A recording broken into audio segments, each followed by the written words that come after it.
Okay, so picture this. You are standing at a party. The weather is, it's absolutely perfect. Oh yeah, you're standing by a pool at a gorgeous estate in Mexico. Exactly. And the host of this party is a powerful, very charming man. He smiles at you, raises a glass of some incredibly expensive tequila, looks you right in the eye, and says, Salud, to your health.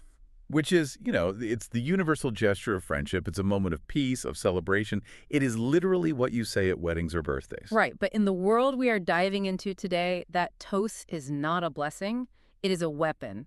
It's a death sentence wrapped up in a smile. It creates such a jarring disconnect when you really think about it. The title of the source material we are analyzing today is Salud. It literally translates to health. And yet This is arguably one of the deadliest, most toxic hours of drama we have ever seen on television. It is a toast that leads directly to a mass casualty event. it really is. So today, we are going deep. And I mean really deep into the 10th episode of the 4th season of Breaking Bad. The source material we have gathered includes the original script notes, critical reviews, and a very detailed plot breakdown of this specific episode, Salud. And just to set the stage for you, this originally aired on September 18th, 2011.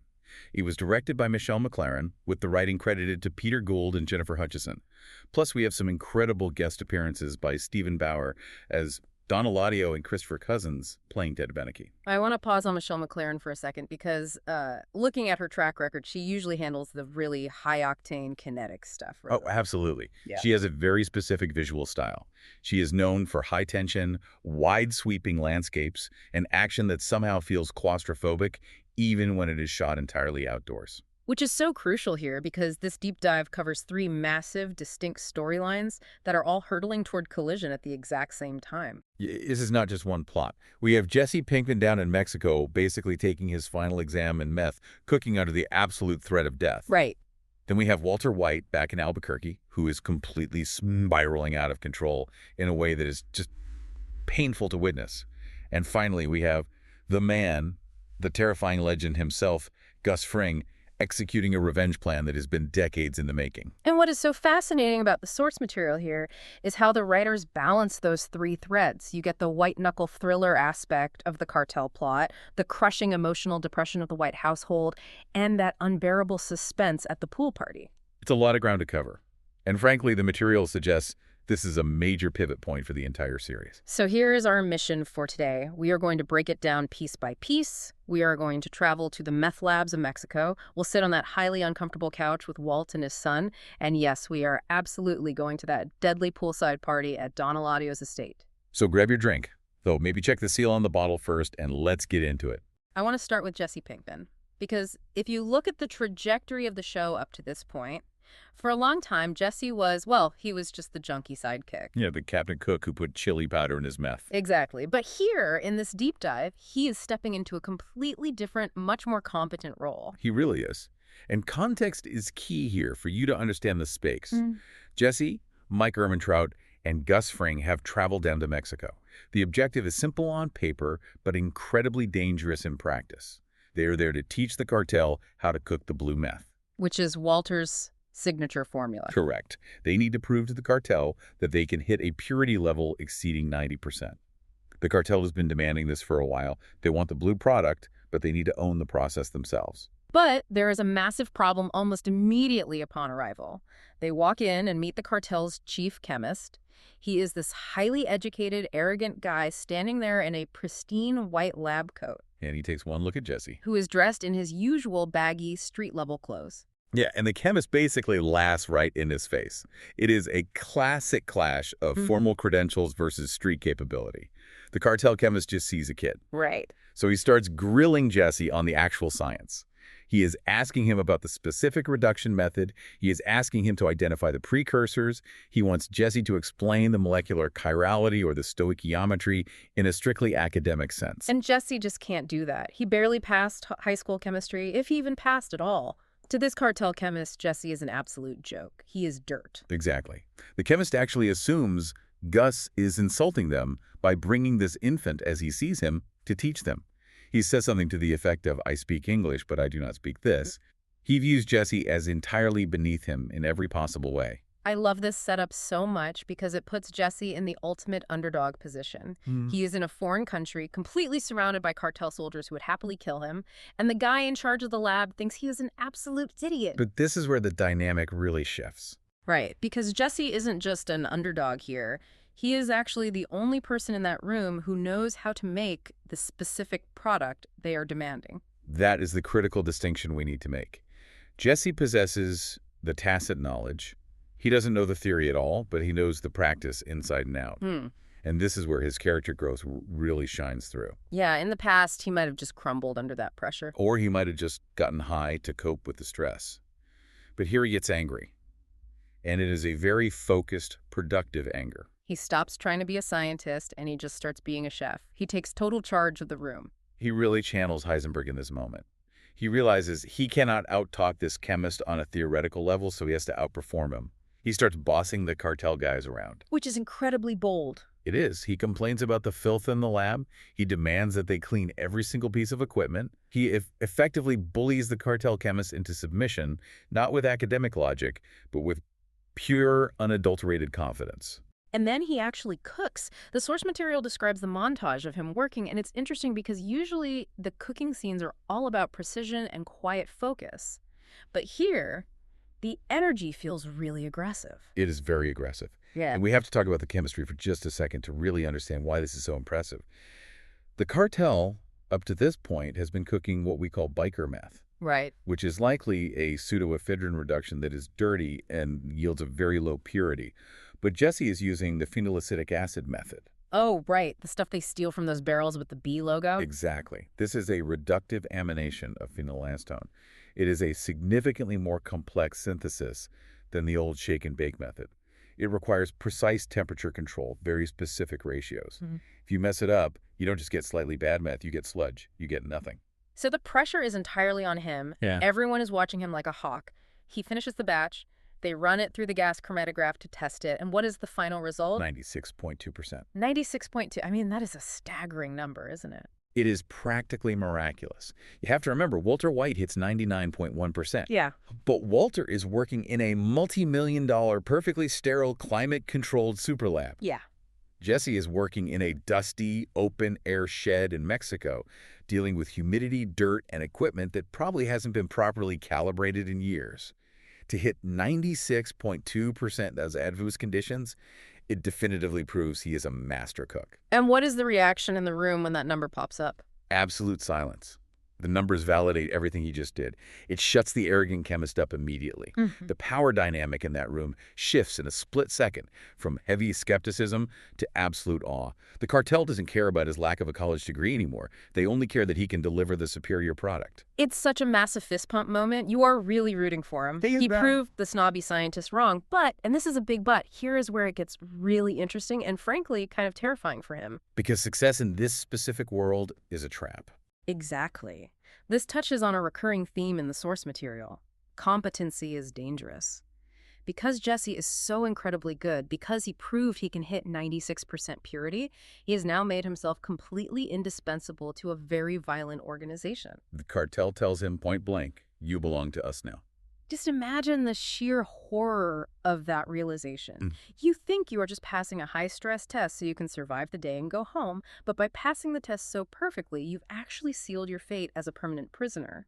Jesse realizes he is not getting on a plane back to Albuquerque. He is a high-value asset, which essentially means he is a slave. And Mike, who is usually the guy delivering the cold, hard truths, actually steps in to comfort him here.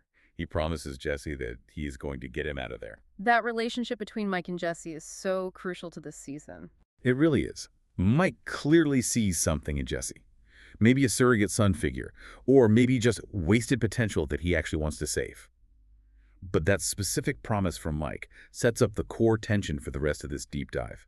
How on earth are they going to escape a heavily fortified cartel compound deep in Mexico when the cartel just decided Jesse is their brand new golden goose? Okay, so while Jesse is having this terrifying, life-altering triumph in the bright yellow sun of Mexico, the narrative cuts back to Albuquerque, and the contrast there could not be starker. It's night and day, literally. The visual language of the show violently shifts from the oversaturated hot yellows of Mexico to the dark, moody, shadowy interiors of the White household. We find Walt dealing with the massive fallout of a brutal physical fight he had with Jesse the night before. He is battered, he is heavily bruised, and because of all this, he completely misses a major family milestone. His son's birthday. Walt Jr.'s 16th birthday. Man, that is just the cardinal sin of parenting. You do not miss the sweet 16, especially not for Walt Jr. And it isn't just the fact that he missed it that's so bad. It's the state he's currently in. Walt Jr. actually comes over to Walt's condo to check on him because he didn't show up for the party. And what does he find? A total mess. Exactly. His father's bloodied up, he is deeply confused, and he's clearly under the heavy influence of painkillers and alcohol. And sticking to his usual toxic pattern, Walt immediately lies to his kid. He blames his injuries on gambling. Ah, the gambling lie. It has become his go-to narrative to explain away all the danger, the erratic behavior, the sudden influxes of cash. But at this point in the story, that excuse is wearing incredibly thin. There is this truly heartbreaking scene where Walt Jr. is physically helping his dad into bed. Walt is completely loopy, he's crying, he's apologizing over and over. It's honestly pathetic to watch. But then he asks about the birthday. He's trying so hard to connect. He wants to know what kind of car his son got. And then comes the slip. The Freudian slip to end all Freudian slips. He calls his son Jesse. We really need to pause on that. Yeah. Because that moment is utterly devastating. It is a total gut punch. He is looking right at his own flesh and blood, his actual son who is tenderly helping him into bed, and he calls him by the name of his meth cooking partner. Why does he do that? It strips away all the lies and reveals exactly where Walt's head and heart truly are at this point. He is entirely consumed by the criminal life. But more specifically, he is consumed by his relationship with Jesse. Which is such a mess of a relationship. It's a deeply complex mix of genuine fatherly affection, intense manipulation, and petty professional jealousy. In his drugged, completely uninhibited state, the filter just drops away. The person he instinctively calls out for, the son he is actually focused on right now, isn't Junior. It is Jesse. Does Walt Jr. realize what just happened in that moment? He clearly hears the name. He looks confused. He probably rationalizes it as just nonsense talk brought on by the painkillers.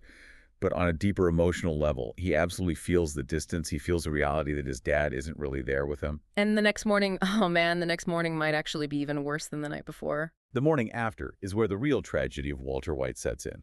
He wakes up, he sees Junior sleeping on the couch, having stayed to watch over him. Walt is sober now, and the Heisenberg mask immediately goes back on. He starts doing rapid damage control. He starts spinning the narrative again. He apologizes for being so out of it the night before. He says something to the effect of, I don't want you to remember me that way. He desperately wants to be remembered as the strong, capable provider father. He wants the Heisenberg image, but tailored for his family's consumption. Exactly. But Walt Jr.'s response is arguably the most cutting line in the entire episode. He looks right at his dad and tells him that he would actually rather remember him this way. That line just killed me. Why? Why on earth would a teenage son want to remember his dad as a weeping, drugged-up mess sitting in his underwear? Because it was real. For the entire past year, Walt has been distant, he's been angry, secretive, and highly manipulative. Everything he presents to his family has been a carefully constructed lie. So seeing him vulnerable, seeing him genuinely cry and apologize to Junior, that felt like the very first honest moment they have shared in ages. He vastly prefers a broken, honest father to a fake, strong one. That is profound. And it just perfectly highlights how far Walt has actually fallen. He thinks he's protecting his grand image, but his image is already entirely destroyed. He is fighting tooth and nail to save a reputation that simply doesn't exist anymore inside his own house. Meanwhile, speaking of destroyed images and desperate attempts to fix things, we absolutely have to talk about Skyler White's storyline here. Oh, right, Skyler White. Because while Walt is crying in bed and Jesse is cooking meth down in Mexico, she is running a highly stressful operation of her own back home. She is playing complex financial chess, but she is playing it with pieces that refuse to move the way she wants them to. Specifically, Ted Beneke. So let's clarify the stakes here for you. The core issue is the money. They have way too much illicit cash from the meth business. And the IRS is currently circling Ted Beneke, who is her former boss and, well, her former fling. The immense danger here is the paper trail. If Ted actually gets audited by the IRS, they're going to look at his company's books very deeply. And Skyler is the one who cooked those books for him. Right. If they look at the books, they will undoubtedly find Skyler's fraud. If they find Skyler's fraud, they will start investigating her personal finances. And if they investigate her finances, they find Walt, they find the car wash, and they find the entire meth empire. The dominoes will just rapidly fall. So to stop that from happening, she comes up with a scheme. She convinces Saul Goodman, the shady lawyer we all know and love, to transfer $620,000 directly to Ted. Which is just an astronomical amount of cash to hand over. It is. And the elaborate cover story Saul pitches is that it's an unexpected inheritance from some distant relative. Great Aunt Bridget, right? Yes, Aunt Bridget from Luxembourg. It is a classic money laundering move known in financial forensics as layering. You create a completely legitimate-looking source for illegitimate funds. The goal here is simple. Ted takes the inheritance money, he pays the IRS exactly what he owes them in back taxes and fines, the audit goes away forever, and the White family remains safe from federal scrutiny. Sounds foolproof, right? It makes total logical sense. Here is literally hundreds of thousands of dollars in free money to save you from going to federal prison. But this is Ted Beneke we are talking about. Right. This is exactly where human unpredictability completely ruins the perfect crime. Ted gets the money. The check clears. But instead of marching down to the IRS to pay his massive debt, what does he actually do?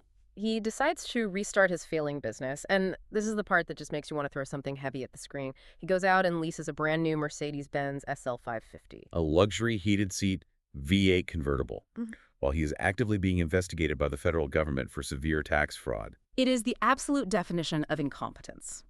Skyler drives by, sees this shiny new silver car parked right in his driveway, and she just loses it. She has to. She has no other choice. Yeah. This forces her hand completely. She realizes in that moment that Ted is not going to do the right thing, or even the smart thing, unless he fully understands the actual stakes. So she has to break her carefully constructed character. She walks in and just tells him, she reveals, I gave you that money. It wasn't some dead aunt from Europe. It was me. This is a huge, significant step for Skyler's character arc. She is willingly incriminating herself to this man just to save her family from exposure. She's becoming much more proactive, much more aggressive in her criminality. She is finally realizing that you cannot control criminals, or deeply delusional people, in Ted's case, by playing nice and hoping for the best. You have to use actual leverage. It is so fascinating to see her trapped in this chaotic web. She is trying to be the cool, calculated fixer for her family, just like Mike is the fixer for Gus, but her tools are so clumsy compared to his. Exactly. But okay, we really have to move on from Albuquerque. We have to get to the main event of the source material. Because while Skyler is stressing over a Mercedes lease, Gus Fring is dealing with something infinitely deadlier. The party. The party at Don Eladio's estate. This is the event that this whole episode, and honestly, maybe the whole season, has been meticulously building towards. The physical setting of this scene is so crucial. It is Don Eladio's lavish residence. But for Gus Fring, this isn't just a beautiful house. It is a graveyard. This is the exact poolside location where, decades earlier, Hector Salamanca shot and killed Gus's partner, Max. We saw that deeply traumatic event in the flashback episode, Hermanos. So this is incredibly personal. Gus isn't just down there for a regular cartel business. He isn't there just to negotiate a new distribution deal. Yeah. He is there for cold, hard revenge. But you would never know it by looking at him. He plays it so cool. He plays the totally submissive, highly cooperative business partner, and he brings a massive peace offering. The bottle of premium tequila. A Zafiro Añejo. And just a quick fun sidebar on that specific detail. Zafiro Añejo is a completely fictional brand. The production's prop department actually created it specifically for this universe. Yeah. Because, understandably, they couldn't get any real high-end tequila brand to sign off on their product being used on screen to mass poison people. Yeah, I can see why a brand wouldn't want that association. But within the context of the story, it visually represents the absolute top shelf. It's this rare, incredibly expensive spirit, a gift fit for a king, or in this case, a cartel boss. So the vibe by the pool is very celebratory. The cartel honestly thinks they have won the war. They have the chemist, Jesse, who can cook the pure product. They have the distribution network locked down.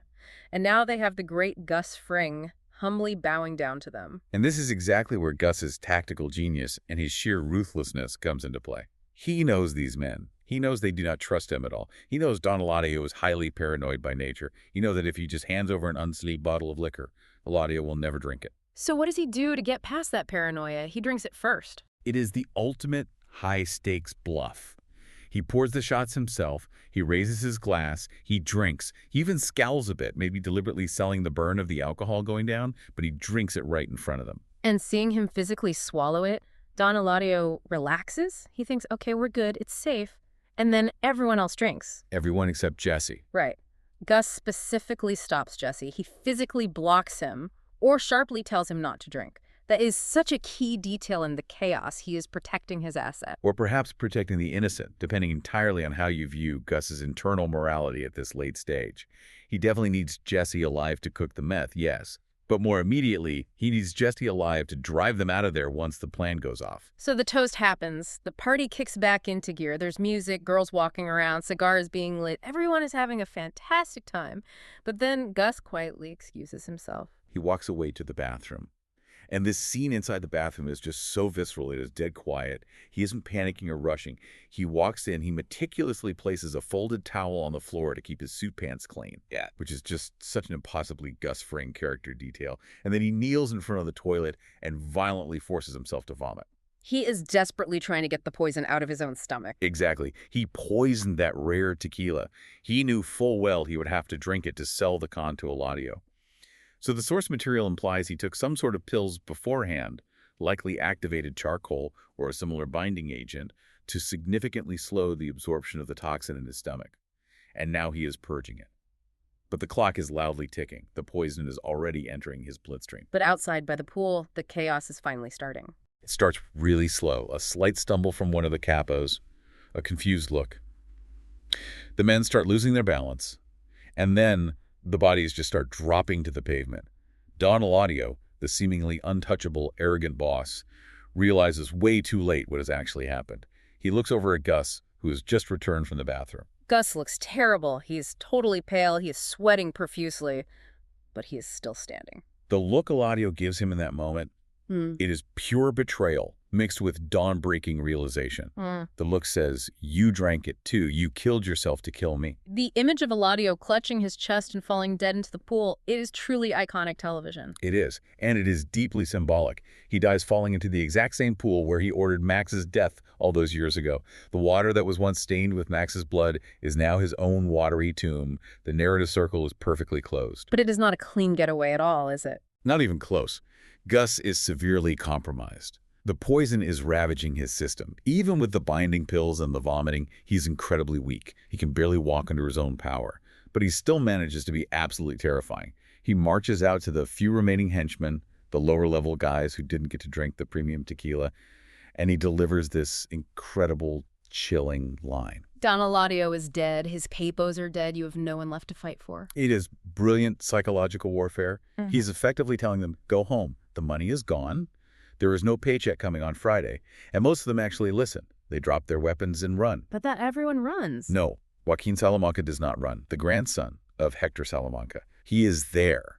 And he wants immediate blood for what just happened. Which leads to the frantic shootout as they try to escape. Mike, who is arguably the toughest, most competent guy in the entire show, the invincible fixer, takes a bullet. It's a really bad hit. Mike goes down hard. Gus is completely incapacitated from the poison leaning against the car. They are absolute sitting ducks in that driveway. Joaquin is steadily moving in to finish them both off. And who is the one who actually saves the day? Jesse Pinkman. The exact same guy who held a gun completely shaking in the first few seasons. The guy who couldn't even kill a fly in the lab without having a nervous breakdown. He smoothly picks up a gun and he just drops Joaquin. It is pure, unfiltered reflex action. He does not hesitate for a microsecond.